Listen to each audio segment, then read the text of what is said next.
kondisi gedung Laboratorium Badan Pengendalian Lingkungan Hidup (BPLH) di Kabupaten Seram Bagian Timur (SBT) sangat memprihatinkan. Gedung yang berada tak jauh dari kantor Dewan Perwakilan Rakyat Daerah (DPRD) SBT di Jalan Bula Banggau dan dibangun pada masa pemerintahan Abdullah Fanat itu tampak tidak terawat. Pantauan Tribun Ambon.com di lokasi, Jumat, 9 Mei 2025, kondisi gedung nyaris ditelan semak belukar, mulai dari luar gedung hingga pelataran bangunan. Diduga bangunan tersebut sudah sejak lama tidak difungsikan. Pasalnya ada beberapa lapisan plafon yang ambrol ke bawah. Meski kondisi bangunan nampak tersegel, sejumlah bagian bangunan telah rusak, mulai dari pintu masuk, pagar, hingga plafon bangunan. Tak hanya itu, terdapat satu unit mesin pengolah sampah yang dibiarkan terbengkalai di luar bangunan sebelah kanan. Rusdi, 43 tahun, salah satu warga mengakui, bangunan tersebut memang sudah sejak lama dibangun, namun sudah tak lagi difungsikan.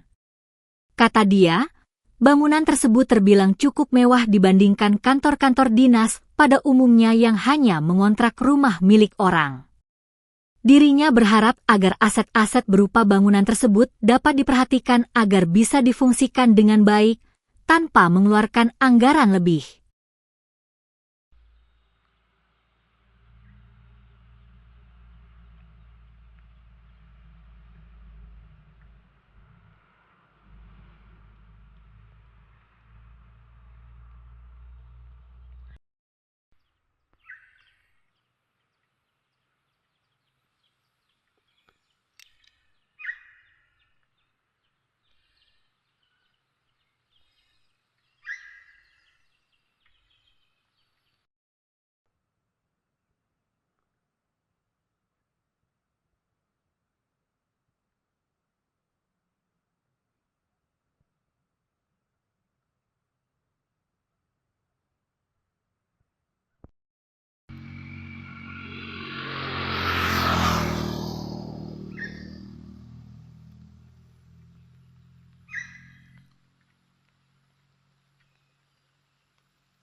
Download Tribun X sekarang, menghadirkan lokal menjadi Indonesia.